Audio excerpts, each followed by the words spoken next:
যত মা আইনা দে আপন ভাইয়ের মতো আদর কি করবে রে খলিফাতুল মুসলিমিন। ও যুবক, ওই মাকে হারাইয়া কই যাইতেছ? ওই মাকে কত কষ্ট দিয়া চোখের পানি ফালাইছো। পায়ে হাত রেখে বলি তাড়াতাড়ি ঘরে যা, মায়ের পা জড়াইয়া দোয়া নেই, উপায় নেই। মারে গিয়া বল, মা আজকে শাহনেয়ামতের মাঠে কত মানুষ মোনাজাতে কাঁদলো, আমার চোখে পানি নাই কেন? আমি গুনাহ করছি মা, তোমারে কত কষ্ট দিয়েছি। মা তুমি আমার মাথায় হাত দিয়ে একটু দোয়া করিয়া দাও। তুমি যদি মাথায় হাত লাগাইয়া দোয়া করো, সাথে সাথে আরশে আজিমে কবুল হয়ে যাবে। আল্লাহর কসম, তোর মা যদি যুবক তোর মাথায় হাত দিয়া দোয়া করে দেয়, সাথে সাথে মাওলা কবুল করে ফেলবে। আর যার মা দুনিয়াতে নাই, বড় এতিম, ঘরে গিয়া মা বলে ডাক দিতে পারবি না রে যুবক। ঈদের নামাজ পড়িয়া সবাই বাড়ি বাড়ি আনন্দ করে, একটা যুবকের তাকায় দেখি কবরের কিনারায় কান্না করে। ও যুবক, আজকে আনন্দে এত কেন কাঁদো?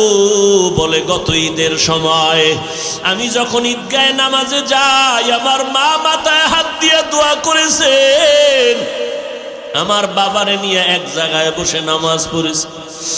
আজ আমি যখন নামাজে রওনা হয়ে গেছি, দেখি আমার মায়ের বিছানা খালি, আমার মাকে আর পাইলাম না, আমার বাবারে পাইলাম না। কে আমার মাথায় হাত দিয়ে দোয়া করবে? আমার বাবা যদি থাকতো, মাথায় হাত দিয়ে দোয়া করতো, আজ আমি বাবা হারাইয়াতি। ও যুবক, একটু কি মা বাবার কথা মনে পড়ে না? ওই মা বাবার চেহারাটাও কি মনে পড়ে না রে বাবা? ওই মা বাবা যদি দুনিয়াতে না থাকে, একবার দুরুদ পড়ো, কোরআন পড়ো, ফাতিহা পড়িয়া চোখের পানি ছাড়ো, আর আমার মাওলার কাছে কাঁদো আর দোয়া করো, আর বলো, হে মালিক, আমার মা বাবারে কিছুই দিতে পারি না, তুমি কবরে জান্নাতের বাগানটা দিয়ে দিও। ও সন্তানেরা, এত নিষ্ঠুর কেন হয়েছো? যেই বাবা এমন একটা দিন নাই মোবাইল নিয়ে খবর নেয় নাই, যেই মা একটা রাত ঘুমায় নাই তোমার আমার খবর নিতে গিয়া, ওই মা বাবারে ভুলিয়া যাইও না রে যুবক। ওলামায়ে কেরামের দোয়া নিয়ে চলো, নেক আমল করো নাই, পেছনের গুনাহ থেকে তওবা করো রে বাবা। আজকে যদি আমি তোমার মতো প্যান্ট শার্ট টাই লাগাইয়া চলতাম, কেউ বাধা দিত না, কিন্তু না, এরপরও কেন তো কষ্ট করে দিনের লাইনে চলি? একমাত্র জাহান্নামের আযাবের ভয়। এক সেকেন্ডের আগুনের তাপ সহ্য করতে পারবা না। ও তো গুনাহগার কেউ নাই, গুনার কারণে আমার হাত না পাক, চোখ না পাক, জিহ্বা না পাক, অন্তর না পাক, গুনার কারণে আজ আমার চোখে পানি নাই, দিলটা পাথর। আয় আল্লাহ, আজকে তওবার নিয়ত করলাম, মরিয়া গেলে যাব আর নামাজ ছাড়বো না, বেপরদায় চলবো না, মা বাবারে কষ্ট দিব না, মা বাবারে চোখের পানি ফালাইয়া বরদোয়া নিব না। ও আল্লাহ, তওবার নিয়ত করে ফেললাম। আল্লাহর কাছে বান্দা চোখের পানি ছাড়িয়া কান্না করবা, সাথে সাথে তওবা কবুল হয়ে যাবে। তবে এটাও সত্য, সবার কপালে তওবা নসিব হবে না। 13টা বছর নবীকে দেখলো, বয়ান শুনলো, আবু জাহালের নসিবে কালেমা আর হলো না। এই জমিনে কিছু গুনাহগার, যত বয়ান হোক না কেন, দিলটা নরম হবে না, চোখে পানি আসবে না, তওবাও নসিব হবে না। তবে দুই একজন নরম দিলওয়ালাও যদি চোখের পানি ছেড়ে আমার আল্লাহকে আল্লাহ বলে ডাক দেয়, আমার আল্লাহ বলে, আমি আল্লাহর ছেলে নাই, মেয়ে নাই, বড় আদর করে তোমাদের বানাইলাম। মাকে বাবা, সন্তান মা বলিয়া ডাক দিলে যদি মায়ের কলিজা ঠান্ডা হয়, সন্তান যদি বাবাকে আব্বু বলে ডাক দেয়, বাবার কলিজা ঠান্ডা হয়। ওই মা বাবার থেকে আমি আল্লাহর মায়া তো 99 গুণ বেশি। ও বান্দা, তুমি যখন আল্লাহ বলে ডাক দিবা, আমি আল্লাহর কুদরতি অন্তরে জোশ উঠে যাবে। আমি আল্লাহ পাক রহমতের দরজা দিয়া তোমার কান্নার বরকতে জীবনের গুনাহ মাফ করে দিব। ও পর্দার আড়ালের মা বোনেরা, তওবা করেন। আল্লাহর কাছে কান্নার বড় দাম। সাহাবায়ে কেরামরা জান্নাতের টিকিট পাইয়া আজীবন কান্না করে কবরে গেলেন। আমার নবীর কোনো গুনাহ নাই, তারপর নবী কান্না করলেন। আম্মা জান আয়েশা বলেন, একদিন দেখি নবী আমার ঘরের মধ্যে বসে বসে গুনগুন করে কান্না করে। আমি আয়েশা বললাম, নবী আপনি কেন কাঁদেন? মায়ার নবী বলেন, আয়েশা হাসরের ময়দানের কথা আমার মনে পড়ে গেছে, এই জন্য আমি কান্না করতেছি। কেন নবী? কয় হাসরের মাঠের অবস্থা ভয়ঙ্কর হবে। কেমন ভয়ঙ্কর হবে? যে আয়েশা জানো না, মানুষগুলো নারী পুরুষ হবে উলঙ্গ, ওদিকে সূর্য মাথার উপরে নেমে আসবে। আমার আল্লাহ কহরিয়াতের আওয়াজ দিয়ে বলবেন, লিমানিল মুলকুল ইয়াউম। আমার আল্লাহ এত রাগান্বিত আওয়াজ দিবেন যে হাসরের ময়দানটা থরথর করে কেঁপে উঠবে। অপরদিকে জাহান্নামের আওয়াজ। জাহান্নাম চিল্লায় বলবে, আল্লাহ গুনাহগার বেনামাজি কই? সব বেনামাজি গুলো আমার পেটে দাও, গুনাহগার গুলো আমার পেটের মধ্যে দাও। ও যুবক, জাহান্নামের আযাব সহ্য করতে পারবি বল? দুনিয়াতে একটা মশার কামড় সইতে পারো না, জাহান্নামের আযাব কেমন করে সহ্য করবা? নবীজি বলেন, ও আয়েশা এমন কঠিন হালাত হবে যে নবীরা পর্যন্ত যাদের কোনো গুনাহ নাই তারাও কান্না শুরু করবেন আর বলবেন নফসি নফসি বলে কাঁদবে।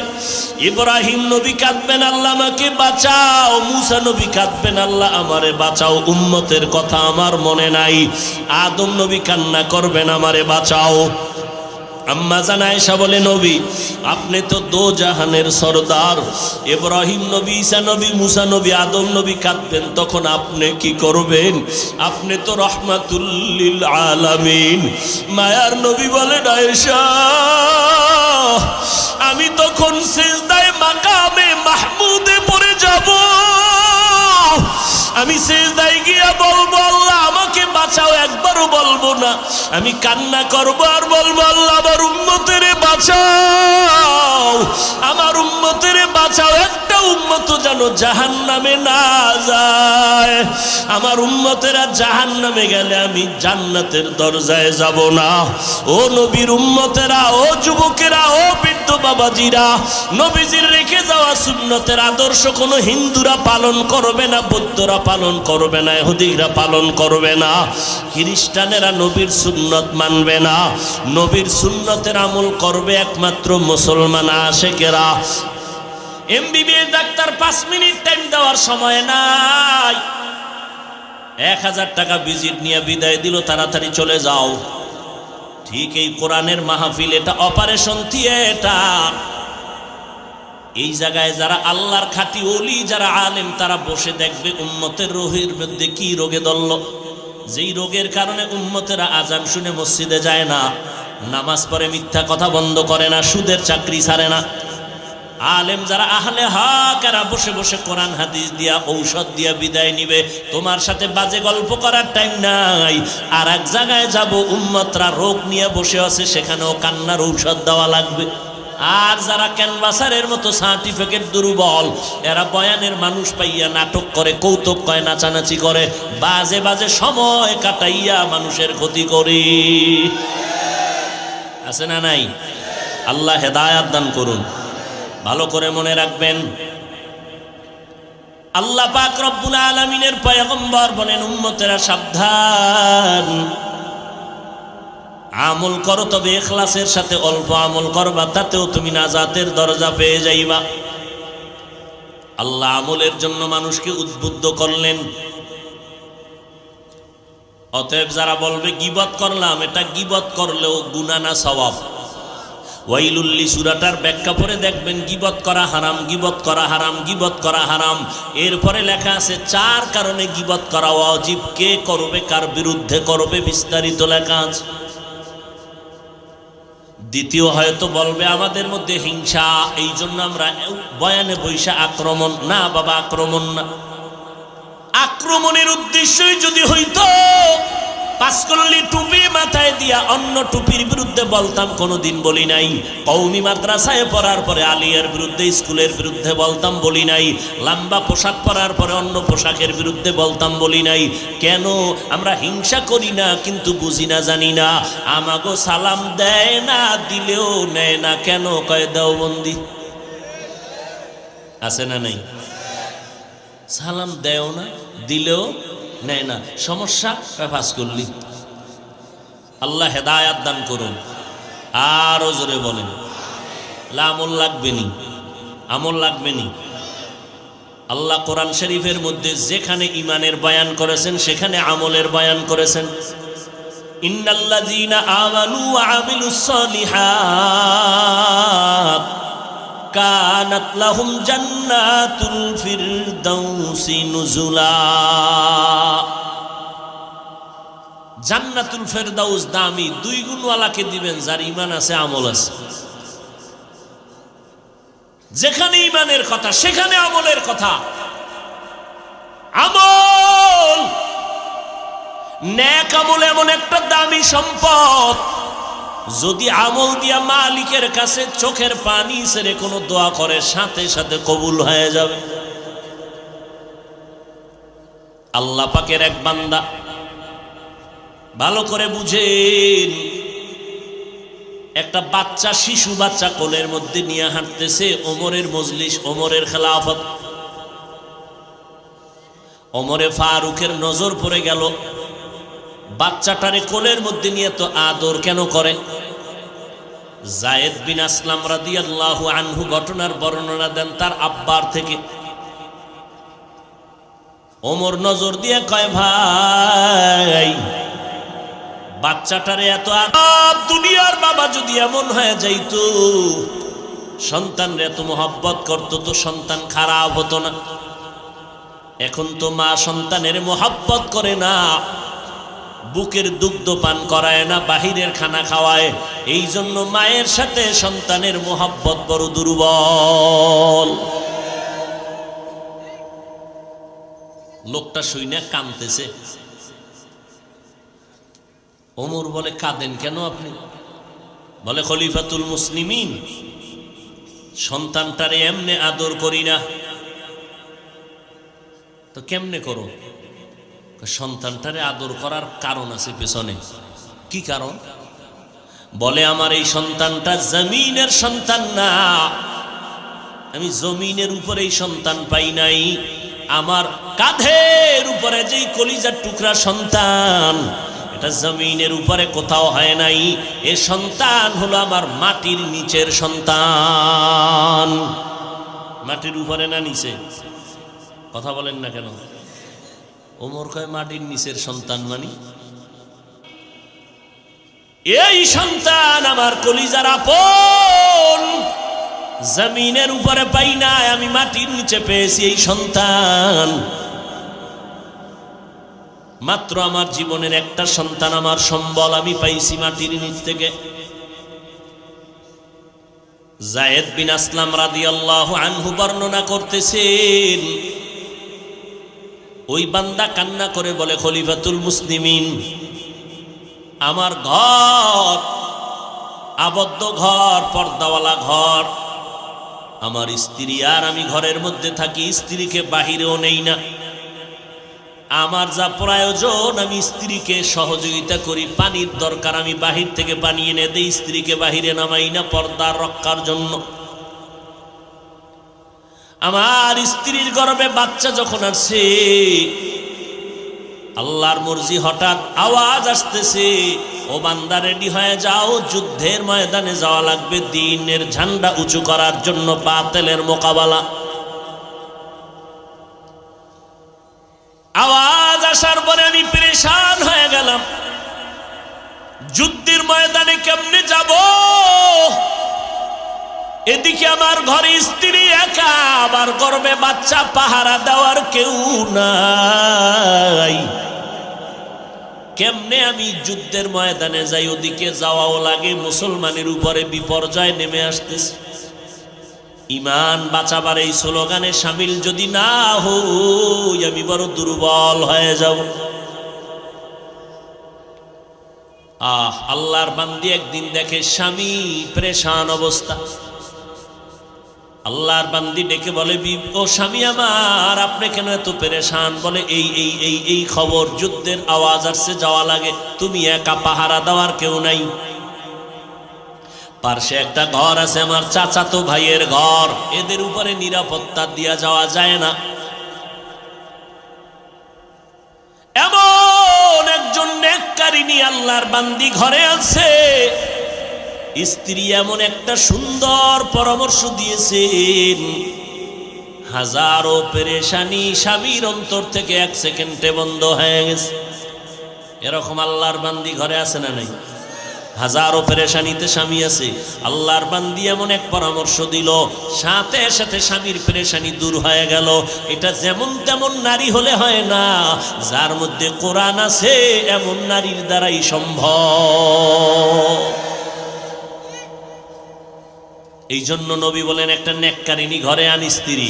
ক্বালান নবী সাল্লাল্লাহু আলাইহি ওয়া আলিহি ওয়া সাল্লাম, আদ-দুনিয়া কুল্লুহা মাতা ওয়া খায়রু মাতা'id দুনিয়া আল ইমরাতুস সালিহা।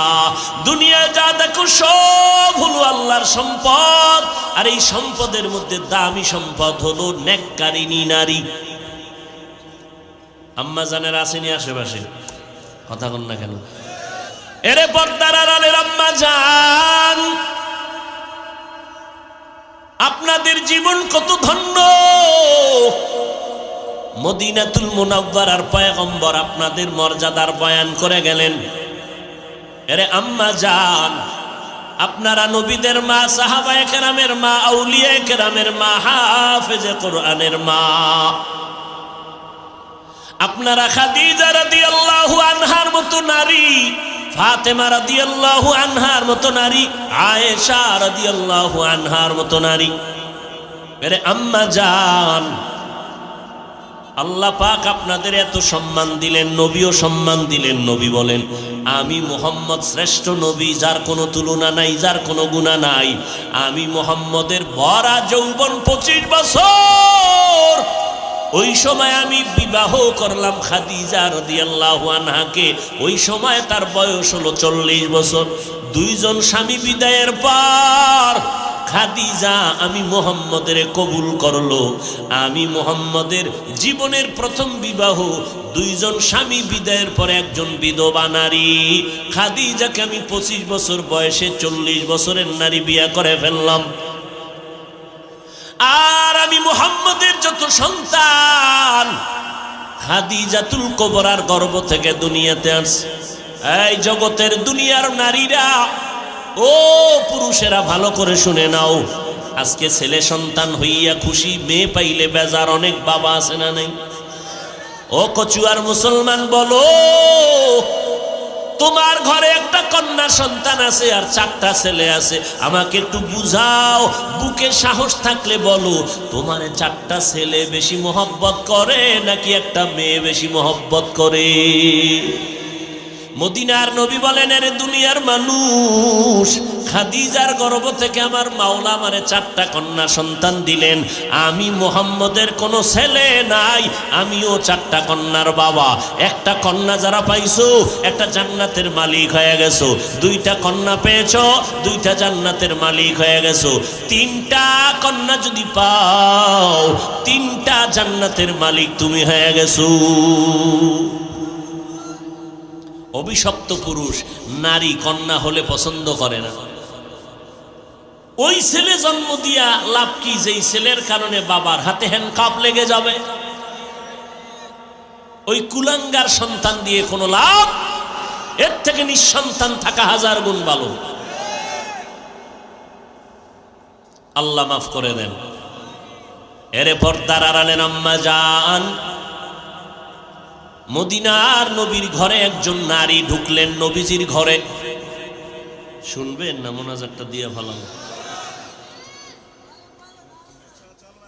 মদিনাতুল মুনাওয়ারার নবীর ঘরে ঢুকলেন একজন এলাকার একজন নারী, নবীর স্ত্রী আমাদের আম্মা জান।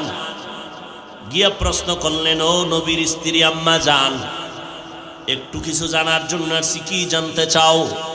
পুরুষেরা জুমার নামাজে যায়, কত সওয়াব আমরা নারীরা যেতে পারি না?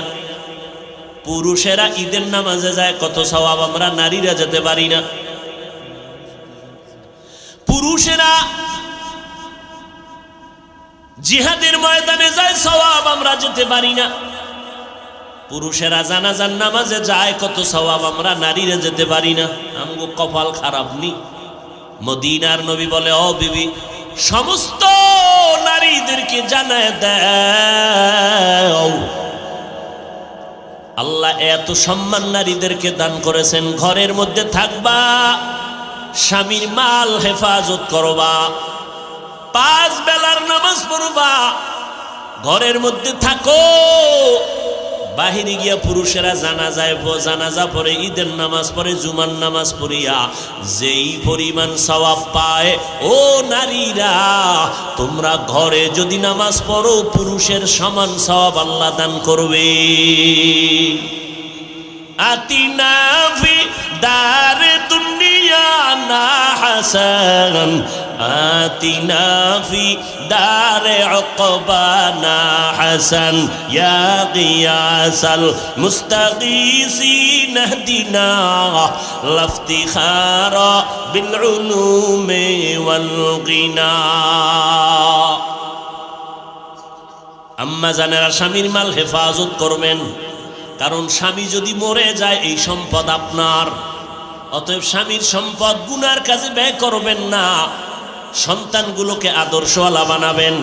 সন্তান ডাক্তার হবে, ইঞ্জিনিয়ার হবে, আপনার সন্তান প্রফেসর হবে, আলহামদুলিল্লাহ। তবে অনুরোধ, আদর্শওয়ালা ডাক্তার বানায় যাবেন। আপনার সন্তান কোরআন পড়বে, ডাক্তারি করবে, কোরআন পড়বে, মা বাবার জন্য দোয়া করবে। সন্তান ইঞ্জিনিয়ার হইয়াও যেন ব্যবহার ভালো হয়, ওলামায়ে কেরাম দোয়া করবে, মুরব্বীরা দোয়া করবে। আর এই ভালো সন্তান দুনিয়ায় যদি রেখে যেতে চান রে আম্মা জান, আপনাকে আদর্শওয়ালা আগে হতে হবে। কারণ ভালো ফল খাইতে চাইলে গাছ ভালো লাগাইতে হবে। সন্তান ভালো চাইতে হলে আম্মা জানের আদর্শ ভালো হতে হবে। কারণ ইমাম গজালি বলেন, প্রত্যেকটা সন্তানের জন্য সন্তানের প্রাথমিক শিক্ষিকা হলো ঘরের মা। কারণ সন্তান বাবার তুলনায় মাকে ফলো করিয়া চলে বেশি, সন্তান বাবার তুলনায় মায়ের পেছনে সময় লাগায় বেশি।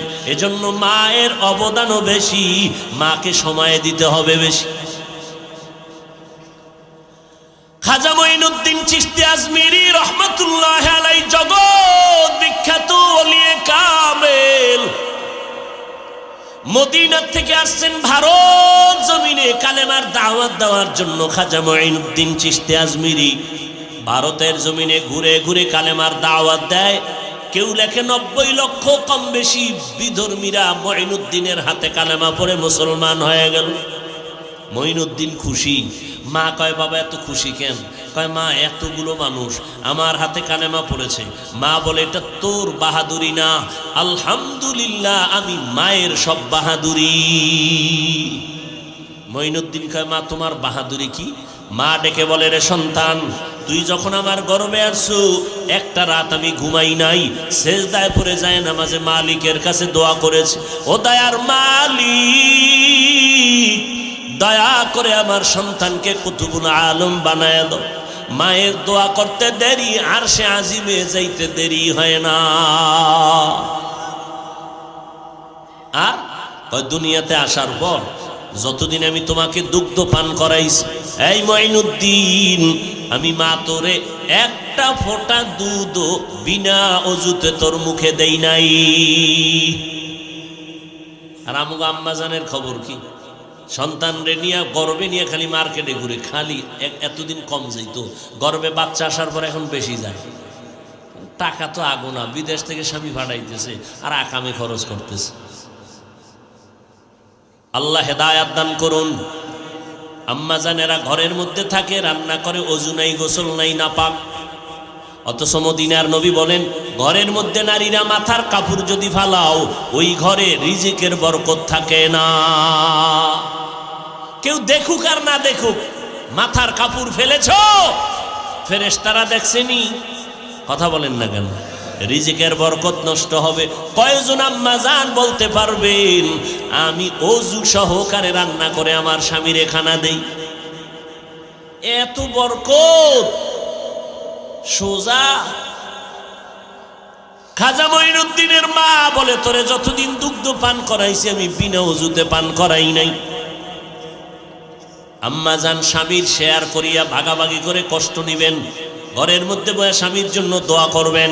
যেই স্বামী রাত নাই দিন নাই এত কষ্ট করে শুধু সন্তানের হাসি ফুটানোর জন্য, স্ত্রীর মুখে হাসি ফুটানোর জন্য, ওই স্বামীর জন্য দোয়া করবেন, মাল হেফাজত করবেন, জায়নামাজে বসে দোয়া করবেন, আল্লাহ আমার স্বামীকে তুমি চলার পথে হেফাজত করো, ব্যবসার মধ্যে বরকত দান করো। মহিলা দোয়া করবে, ওর সংসার দিন দিন শুধু উন্নতি হতে থাকবে। আর স্বামী যদি জামা কাপড় রাইখা পকেটে টাকা রাইখা ঘুমায়, স্ত্রীও দিক দিয়া সব মাইনাস করে গোপনে গোপনে। আল্লাহর কসম, কোটি কোটি টাকাও যদি স্বামী কামাই করে ওই টাকায় কোনোদিন বরকত হবে না। একজন স্ত্রীর অনেক কর্তব্য স্বামীর প্রতি। হাজারো খারাপ একটা স্বামী, একজন স্ত্রী পারে তাকে পুরা আল্লাহওয়ালা বানায় দিবে। স্বামী টাকা কামাই করে সুদে, স্ত্রী যদি কয় তুমি কাজ করো, বেতন কত? কয় 20,000। এক মাসে দেখে 25, এই 5,000 বেশি কেন? কয় একজনে আমার হাত দিয়ে দিস, বাস মাইনে নিস। পরের মাসে আবার দেখা যায় 26, আবার 6,000 বেশি কেন? এইভাবে যদি কোনো আম্মা জান স্বামীর টাকার হিসাব নিতে থাকে, ওই স্বামী যদি একদিন বলিয়াই ফালায় স্ত্রী গরিবের বেতন থেকে টাকা কাইটা নিছি, এইভাবে সেইভাবে হারাম টাকা। স্ত্রী যদি স্বামীর পায়ে হাত দিয়া শান্ত মেজাজে বলে, স্বামী আমি না খাইয়া থাকতে রাজি, আমার বাচ্চার রক্ত হারাম খাওয়াইয়া নাপাক করব না, তোমার হারাম টাকা দিয়ে আমার রক্ত নাপাক করব না, না খাইয়া থাকবো, তোমার পায়ে ধরে বলবো আর হারাম টাকা আমার ঘরের মধ্যে ঢুকাইবা না। একজন স্ত্রী যদি এমন হতে পারে, ওই স্বামী জীবনের তরে তওবা করবে, কোনোদিন হারাম খাবো না। এমন স্ত্রী ঘরে ঘরে কয়জন আছে? হায় হায় হায় হায়, আল্লাহ হেদায়াত দান করুন। ওমরে ফারুক ডেকে বলে, ভাই বলো তারপরের ঘটনা।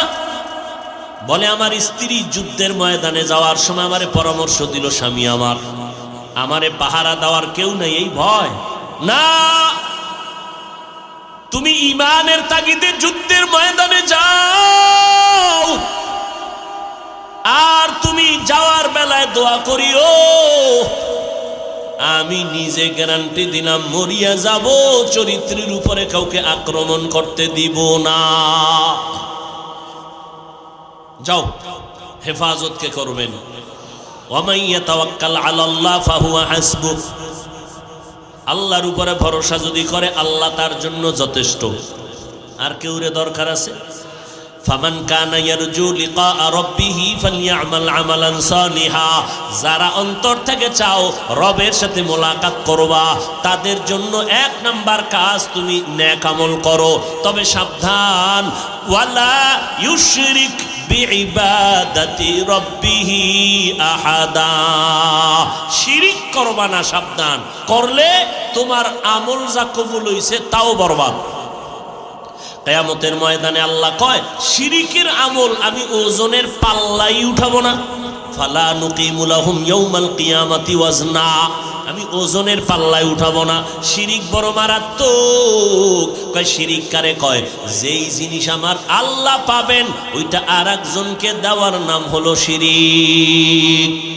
সেজদা কে পাবেন? জোরে বলেন। কোনো মা বাপ পাবে, পীর সাহেব পাবে, কোনো কবরওয়ালা পাবে।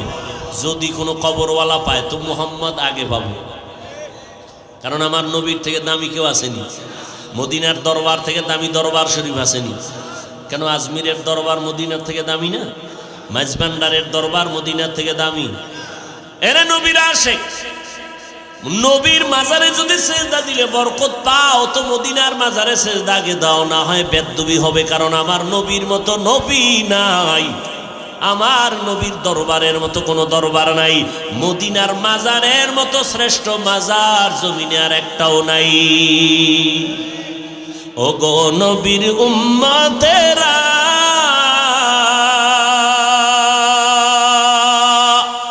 হয়ে আজি দিশাহারা, কোরআন হাদিসের চলো যখন যাহা চায় মনে, নবী বিনে কে তারাবে পুলসিরাত মিজানে, নবী বিনে কে তারাবে পুলসিরাত মিজানে। উম্মতের কান্ডারি নবী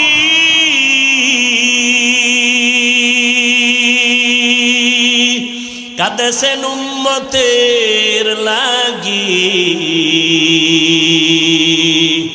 এখনো কাঁদেন নবীজি শুয়ে মদিনার পানে, নবী বিনে কে তারাবে পুলসিরাত মিজানে, নবী বিনে কে তারাবে পুলসিরাত মিজানে। নবী কই, নবীর উম্মত কই? যে নবীর কোনো গুনাহ নাই, রাস্তা দিয়া চলতে গেলে মেঘ ছায়া দেয়, সূর্যের গরম যেন নবীরে কষ্ট না দেয়। নবীজির শরীরের মধ্যে মশা পড়ে না, মাছিও পড়ে না, নবী কষ্ট পাবেন। অথচ উম্মতের জন্য দিনের দাওয়াতে সেই নবী পেটে পাথর বেঁধে কালেমার খেদমত করেছেন। বেঈমানেরা নবীর শরীরের মধ্যে পাথর মেরে মেরে রক্ত ঝরাইছেন। ও যুবক, কয়দিন আর দুনিয়াতে বাহাদুরি করবি বল? কয়েকদিন আগে জমিনের মধ্যে রাতের বেলা চিত্রাং নামের তুফান চলছিল নি? বিদেশের যুবক ছেলেটা টাকা জীবনে যা কামাই করছে, দেশে এসে একটা ঘর বানাইছে, সুন্দর দোতলা বিল্ডিংটা করলো। 2 দিন পরে মাইয়া ভোলা নিয়া বিল্ডিং উদ্বোধন করবে, আনন্দের জীবন কাটাবে। বিদেশের সমস্ত কামাই রাতের বেলা যখন তুফান হয়, আল্লাহর বান্দা মিস্ত্রি দিয়ে এমার্জেন্সি কাজ করে, তাড়াতাড়ি ঢুকবো 2 দিন পর। হুজুরদের দাওয়াত দিছে, হুজুর আমার ঘরে ঢুকবো, একটু দোয়া করবেন, আসবেন, দুপুরে খাবেন। কিন্তু রাতের বেলা বিল্ডিং এর একটু দূরে টিনের ঘরে রাতের বেলা একটা ছোট্ট খাটে আল্লাহর বান্দা যুবক ঘুমায় গেল, পাশে স্ত্রী, পাশে আর একটা কন্যা সন্তান।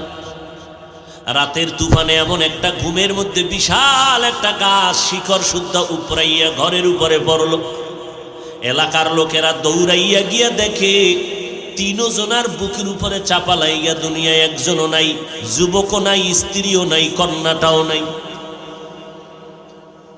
কিসের পাগলামি করো রে যুবক? ঢাকা যমুনা গ্রুপের মালিক, কত হাজার কোটি টাকার মালিক, করোনায় ধরলো বলে স্পেশাল ফ্লাইটে সিঙ্গাপুরে নে, কত হাজার কোটি টাকা চানিয়া যা। টাকার পাহাড় দেখাইয়াও বান্দা বাঁচতে পারে নাই। মরণ থেকে যতই পালাও, মরণ তোমায় নিবে ঘিরি। যদিও সুদূর আকাশ পানে লুকাও, সেথায় লাগিয়ে সিঁড়ি। নদী পথে নৌকা চালাও ও মাঝি ভাই, বেলা ডোবার আগে আমি ওপার উঠতে চাই। ডুবে গেলে বেলা রে আর উঠে না, ভেঙ্গে গেলে মেলার আর জমে না। কি করছো রে যুবক? এই যুবকেরা, লেখাপড়া করো স্কুলে কলেজে, শাহনে আমতে ইংরেজি পড়ো না? কথা কও না কেন? ইংরেজি পড়ো, অঙ্ক পড়ো, বাংলা পড়ো, ইতিহাস পড়ো, ভূগোল পড়ো। আজকে বালিশে মাথা লাগাইয়া মাত্র 1 মিনিট চিন্তা করবি, ইংরেজি বইটা পড়ে যে আমি শিক্ষিত শিক্ষিত ভাব দেখাই, এই ইংলিশ বইটা লেখলো কে? খুব খেয়াল কর। অঙ্ক বইটা লেখলো কে? যাদের লেখা বই পড়িয়া তুই ইংলিশে কথা কও, একটু চিন্তা কর, তারা তোর মতো সারা রাত্র যদি মোবাইল চালাইতো, জীবনে একটা ইংলিশ বই লেখা কলেজের পাঠ্য করতে পারতো না। আই নিবক হারাম, নির্লজ্জ, যাদের লেখা ইংরেজি বই পড়িয়া ইংলিশে কথা কও, তোর মতো যদি চরিত্র খারাপ হতো, কসম আল্লাহ, এদের লেখা বই কলেজ ভার্সিটি আর স্কুলের পাঠ্য তালিকায় আসতো না।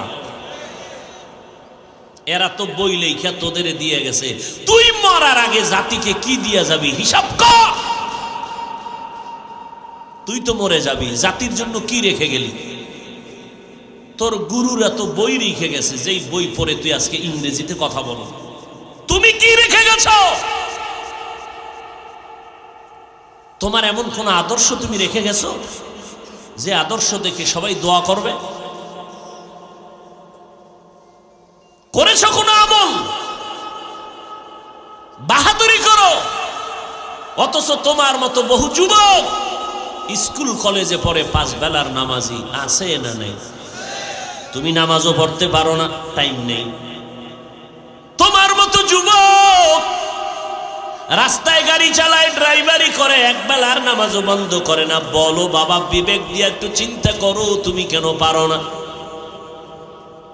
হুজুরদের কথা গায়ে লাগে না, ঠিক আছে লাগাইস না, বাদ দে, সব হুজুর বাদ। আল্লাহর কোরআন আছে নি? আল্লাহকে সাক্ষী রেখে বল, কোরআনে ভেজাল আছে? বল। ওই কোরআনে জান্নাতের বয়ান আসেনি? জাহান্নামের বয়ান আসেনি? কে জান্নাতে যাবে কে জাহান্নামে যাবে তাও আল্লাহ বলেছেন। ইন্নাল আবরারা লাফি নাঈম ওয়া ইন্নাল ফুজ্জারা লাফি জাহিম। যারা নেক আমল করবেন তাদের জন্য আমার আল্লাহ জান্নাত দিবেন, আর যারা গুনাহ করিয়া কবরে যাবে তাদের কবর হবে জাহান্নামের টুকরা। ও যুবক, স্কুলে পড়ো, কলেজে পড়ো, আলহামদুলিল্লাহ, দোয়া করে গেলাম, তবে নামাজটা ছাড়বা না, মা বাবার সাথে বেয়াদবি করবা না। কারণ ওই মা বাবার চোখের পানির কারণে আজ আমি চেয়ারের মধ্যে বসার সুযোগ পেয়েছি। তোমার আমার মা বাবার কান্নার কারণে তুমি আজকে সম্মানের চেয়ারে বসো, মানুষ তোমার কাছে আসে। তোমার মা বাবার চোখের পানি আর দোয়ার কারণে তুমি পরীক্ষায় ভালো নাম্বার পেয়েছ। ওই মা বাবারে কাঁদাইও না রে যুবক, সময় পাইলে মা বাবার থেকে দোয়া নিয়ে যাইও। কারণ কত রাত তুমি ঘুমাইছো, মা পাহারা দিয়েছি, ঘুমায় নাই। তুমি বাহিরে গেছো, তোমার মা এক রাত্র ভালো খানা খাইতে পারে নাই। আমি বিছানায় অসুস্থ হয়েছিলাম, আমার সবাই ঘরে ঘুমায়, রাতের গভীরে দেখি আমার মা ঘুমায় না, আমার মাথার কিনারায় বসে বসে আমারে পাহারা দেয়। ও আম্মা জান, তুমি কেন ঘুমাও না? মা চোখের পানি ছেড়ে কয়, রে সন্তান, আমি যদি ঘুমায় যাই তুই অসুস্থ, মা বলে ডাক দিলে আমি কষ্ট পাবো, আমার চোখে ঘুম আসে না, আমি সারা রাত ধরে পাহারা দেওয়ার জন্য পাশে বসে আছি। কত গরিব মা বাবা আজকে দুনিয়ায় নাই। তুমি লেখাপড়া করছো, মা বাবায় কষ্ট করে মানুষ বানাইছে, এখন তোমার ঘরে টাকা পয়সার অভাব নাই। এক সময় তোমার আব্বাজান মনে মনে চাইতো ইলিশ মাছ দিয়া খানা খাবে, তবে টাকা নাই, কিনতে পারে নাই। তোমার আম্মা জানের মনে চাইতো ফল খাবে, টাকা নাই, কিনতে পারে নাই। আজ তুমি সন্তান, টাকার মালিক হয়েছো, ঘরের মধ্যে ফ্রিজে বোঝাই তোমার মাছের অভাব নাই, ফলের অভাব নাই। কিন্তু কি হবে এই মাছ আর ফল দিয়া? যারা আফসোস করেছিল তারা তো খাইতে পারলো না, কবরে চলে গেল। কি দিবা তাদেরকে একটু চিন্তা করো। তোমার আমার আব্বা জান আম্মা জান তো আমাকে মানুষ বানায় গেছেন, তুমি মা বাবারে কি দিবা? একটু নেক আমল করিয়া সওয়াব পাঠায় দাও। তুমি যদি এখানে বসে দোয়া করো, চোখের পানি ছাড়ো, আমার আল্লাহ সাথে সাথে মা বাবার কবরে জান্নাতের বিছানা দিয়া দিবে। জিন্দেগি মে বন্দেগি তু করনা হে, जिंदगी में बंदगी तू करना है, जिंदगी में बंदगी शर्मिंदा है, जिंदगी बे बंदगी शर्मिंदा है। आए थे हम कुछ ना कुछ खरीदने को,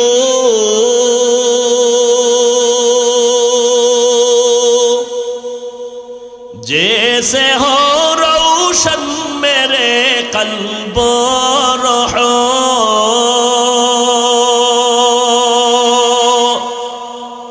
वरना कोई चारा दूजा मैंने है,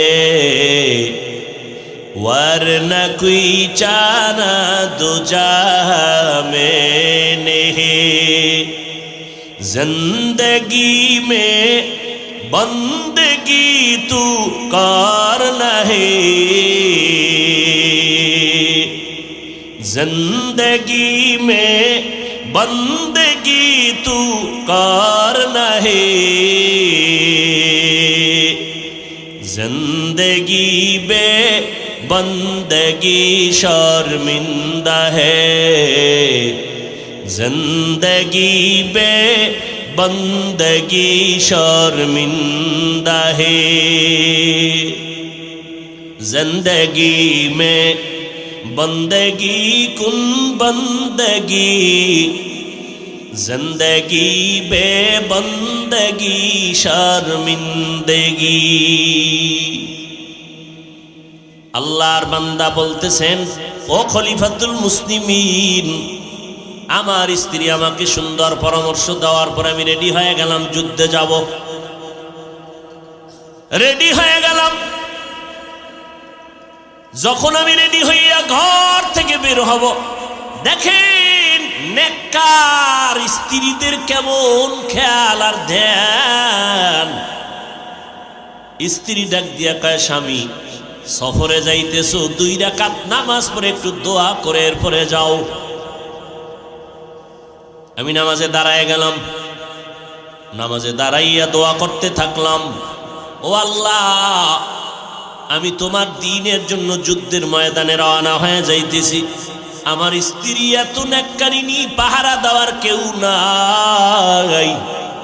তোমার উপরে হাওলা করে গেলাম, আমার স্ত্রীর গর্ভে বাচ্চা, মেহেরবানি করে তুমি আমার এই বাচ্চাটারে হেফাজত করিও।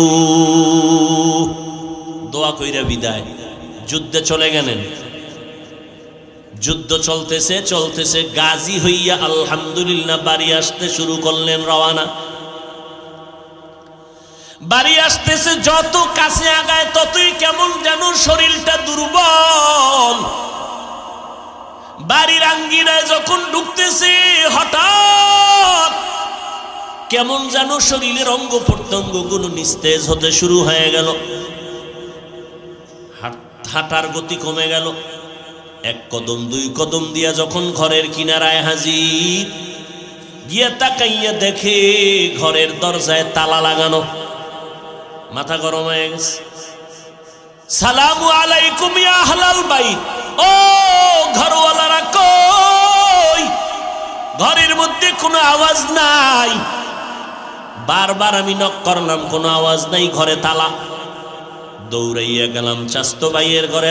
এই চাচাতো ভাই, দেখা দৌড়াইয়া আমার গলা জড়ায় কান্না শুরু করলো। কেন কাঁদরে বল?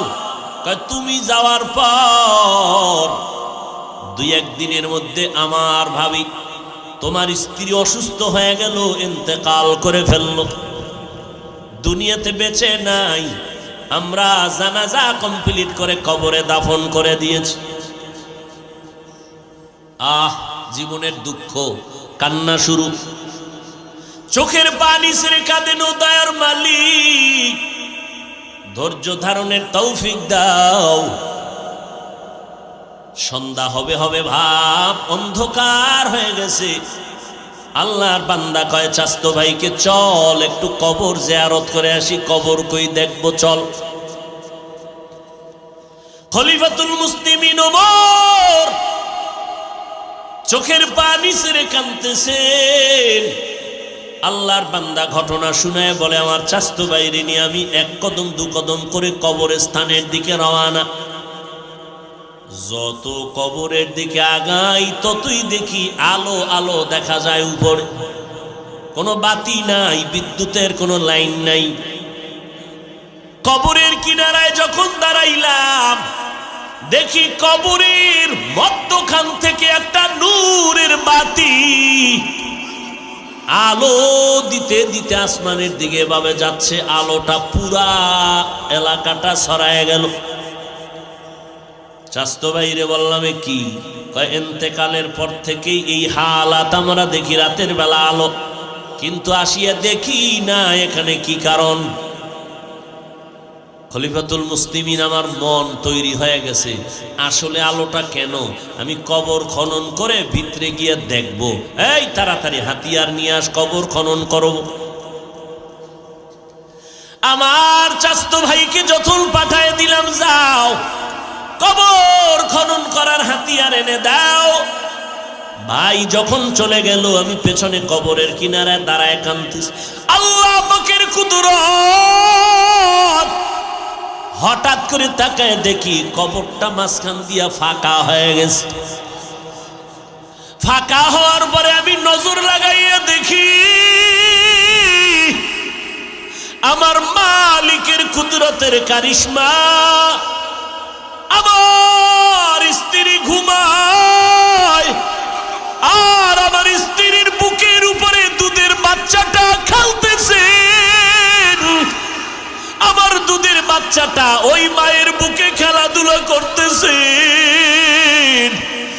হঠাৎ আমি তাকাইয়া নিজেরে কন্ট্রোল করতে পারি না, কেমন যেন দুর্বল হয়ে গেলাম। হঠাৎ করে গাইবি আওয়াজ, কে যেন আমার ডেকে বলে, কবরের ভেতরে নাম। কবরে নামিয়া সন্তানটারে কোলের মধ্যে নাও, এটা তোমার মালিকের দেওয়া হেফাজতের সন্তান, কোলে নাও। আমি বাচ্চাটারে কোলের মধ্যে নিলাম, কবরের মধ্যে নামলাম। আমারে গাইবি আওয়াজ দিয়ে বলা হয়, ওরে তুই ওই দিন যুদ্ধে যাওয়ার সময় যায় নামাজি মুনাজাতে কাঁদছো, চোখের পানি সারিয়া মালিকের জিম্মেদার বানায় গেছো তোর বাচ্চা হেফাজত করার জন্য। আমার মালিক তোর বাচ্চা হেফাজত করেছেন। ওই দিন যদি মোনাজাতে এই কথাটাও বলতে, আল্লাহ স্ত্রীকেও বাঁচাইয়া রাখিও, তুই যদি বলতি আমার মালিক তোর স্ত্রীকেও হেফাজতে রাখত। আজকে বাচ্চার জন্য দোয়া করছো, যা তোর বাচ্চা আল্লাহ হেফাজত করছে, নিয়ে যা। খলিফাতুল মুসলিমিন ওই কুদরতের বাচ্চাটা আজ আমার কাঁধের মধ্যে দেখতেছেন, আমি বড় আদর করি। কেন করি জানেননি? এই বাচ্চাটা যত বড় হবে, বড় হইয়া দেখবে ওর মতো বাচ্চারা আম্মু আম্মু বলে ডাকতেছে। আমার এই বাচ্চা তো আর মাকে তালাশ করে পাবে না, যতই মা মা বলে ডাকবে ওর মাকে আর আমি তো ফিরাইয়া দিতে পারবো না। যত মা আইনা দেই আপন মায়ের মতো আদর কি করবে রে খলিফাতুল মুসলিমিন? ও যুবক, ওই মাকে হারাইয়া কই যাইতেছ? ওই মাকে কত কষ্ট দিয়া চোখের পানি ফালাইছো। পায়ে হাত রেখে বলি, তাড়াতাড়ি ঘরে যা, মায়ের পা জড়াইয়া দোয়া নেই, উপায় নেই। মারে গিয়া বল, মা আজকে শাহনেয়ামতের মাঠে কত মানুষ মোনাজাতে কাঁদলো, আমার চোখে পানি নাই কেন? আমি গুনাহ করছি মা, তোমারে কত কষ্ট দিয়েছি। মা তুমি আমার মাথায় হাত দিয়ে একটু দোয়া করিয়া দাও। তুমি যদি মাথায় হাত লাগাইয়া দোয়া করো, সাথে সাথে আরশে আজিমে কবুল হয়ে যাবে। আল্লাহর কসম, তোর মা যদি যুবক তোর মাথায় হাত দিয়া দোয়া করে দেয়, সাথে সাথে মাওলা কবুল করে ফেলবে। আর যার মা দুনিয়াতে নাই, বড় এতিম, ঘরে গিয়া মা বলে ডাক দিতে পারবি না রে যুবক। ঈদের নামাজ পড়িয়া সবাই বাড়ি বাড়ি আনন্দ করে, একটা যুবকের তাকায় দেখি কবরের কিনারায় কান্না করে। ও যুবক, আজকে আনন্দে এত কেন কাঁদো? বলে গত ঈদের সময় আমি যখন ঈদগাহে নামাজে যাই, আমার মা মাথায় হাত দিয়ে দোয়া করেছেন, আমার বাবারে নিয়ে এক জায়গায় বসে নামাজ পড়েছে। আজ আমি যখন নামাজে রওনা হয়ে গেছি, দেখি আমার মায়ের বিছানা খালি, আমার মাকে আর পাইলাম না, আমার বাবারে পাইলাম না। কে আমার মাথায় হাত দিয়ে দোয়া করবে? আমার বাবা যদি থাকতো, মাথায় হাত দিয়ে দোয়া করতো। আজ আমি বাবা হারাইয়াতি। ও যুবক, একটু কি মা বাবার কথা মনে পড়ে না? ওই মা বাবার চেহারাটাও কি মনে পড়ে না রে বাবা? ওই মা বাবা যদি দুনিয়াতে না থাকে, একবার দুরুদ পড়ো, কোরআন পড়ো, ফাতিহা পড়িয়া চোখের পানি ছাড়ো, আর আমার মাওলার কাছে কাঁদো আর দোয়া করো, আর বলো, হে মালিক, আমার মা বাবারে কিছুই দিতে পারি না, তুমি কবরে জান্নাতের বাগানটা দিয়ে দিও। ও সন্তানেরা, এত নিষ্ঠুর কেন হয়েছো? যেই বাবা এমন একটা দিন নাই মোবাইল নিয়ে খবর নেয় নাই, যেই মা একটা রাত ঘুমায় নাই তোমার আমার খবর নিতে গিয়া, ওই মা বাবারে ভুলিয়া যাইও না রে যুবক। ওলামায়ে কেরামের দোয়া নিয়ে চলো, নেক আমল করো, নাই পেছনের গুনাহ থেকে তওবা করো রে বাবা। আজকে যদি আমি তোমার মতো প্যান্ট শার্ট টাই লাগাইয়া চলতাম, কেউ বাধা দিত না, কিন্তু না, এরপরও কেন তো কষ্ট করে দিনের লাইনে চলি? একমাত্র জাহান্নামের আযাবের ভয়। এক সেকেন্ডের আগুনের তাপ সহ্য করতে পারবা না। ও তো গুনাহগার কেউ নাই, গুনার কারণে আমার হাত না পাক, চোখ না পাক, জিহ্বা না পাক, অন্তর না পাক। গুনার কারণে আজ আমার চোখে পানি নাই, দিলটা পাথর।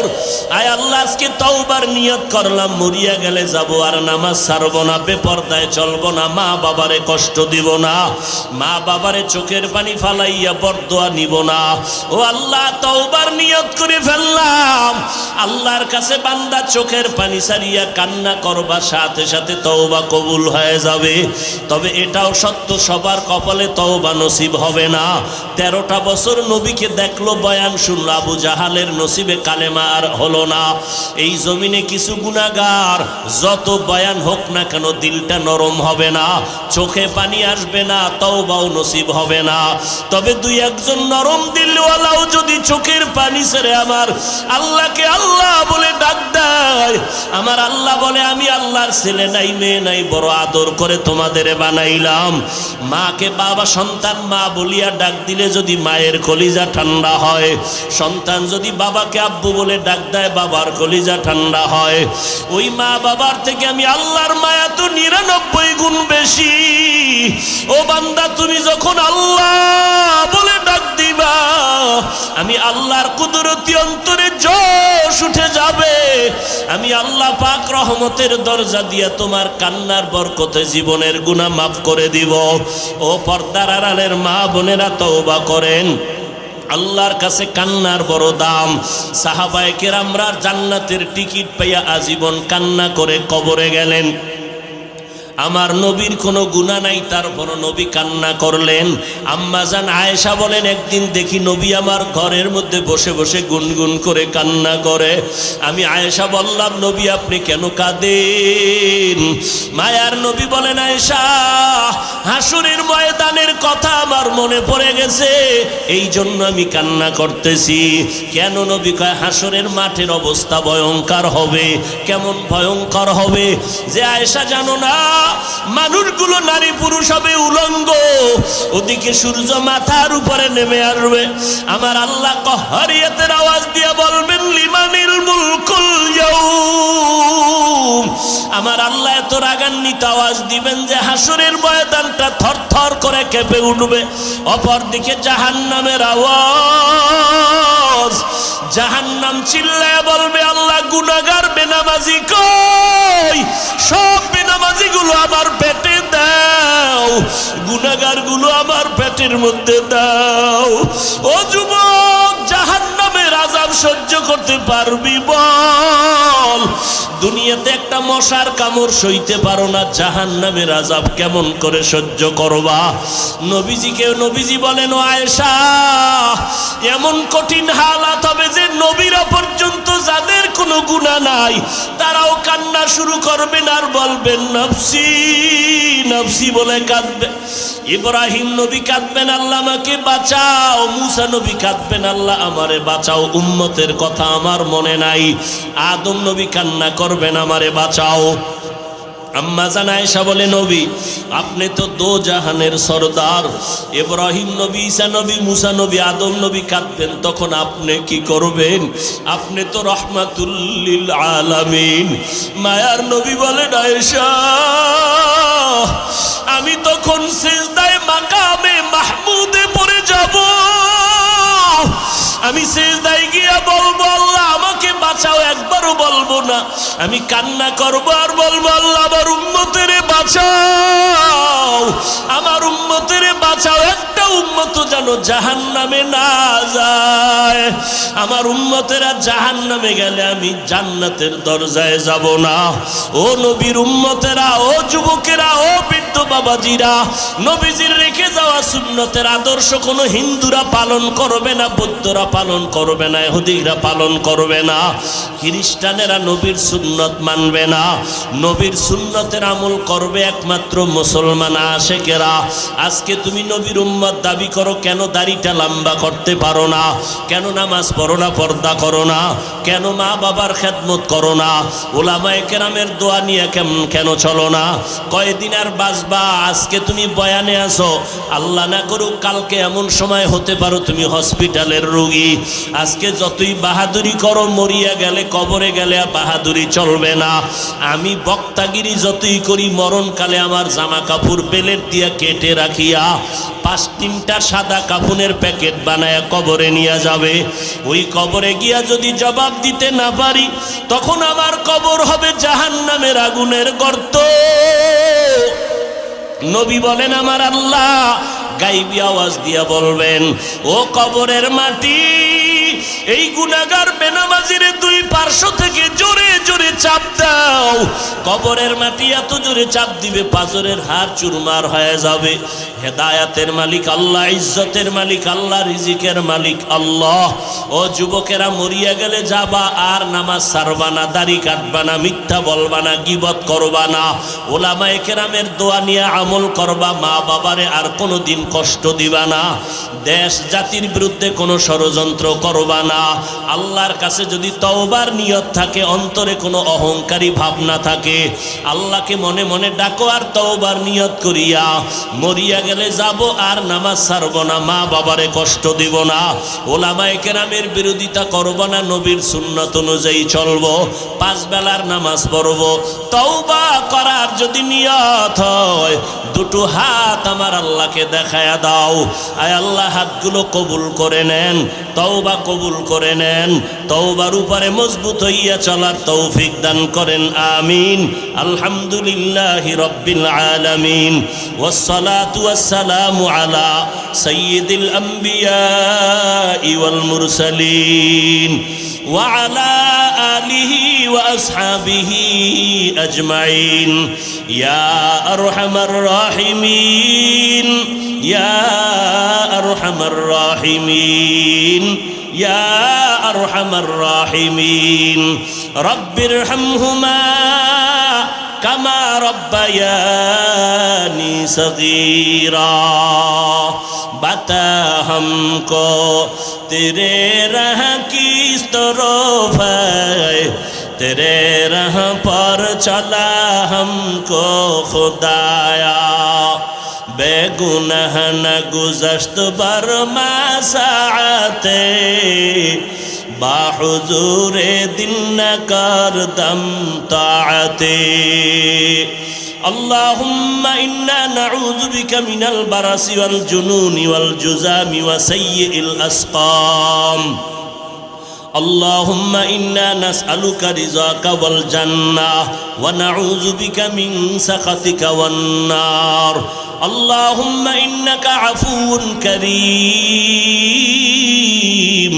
تحب العفو فاعف عني ربنا ظلمنا أنفسنا وإن لم تغفر لنا وترحمنا لنكونن من الخاسرين ربنا وآتنا ما وعدتنا على رسلك ولا تخزنا يوم القيامة إنك لا تخلف الميعاد ربنا لا تزغ قلوبنا بعد إذ هديتنا وهب لنا من لدنك رحمة إنك أنت الوهاب ربنا آتنا في الدنيا حسنة وفي الآخرة حسنة وقنا عذاب النار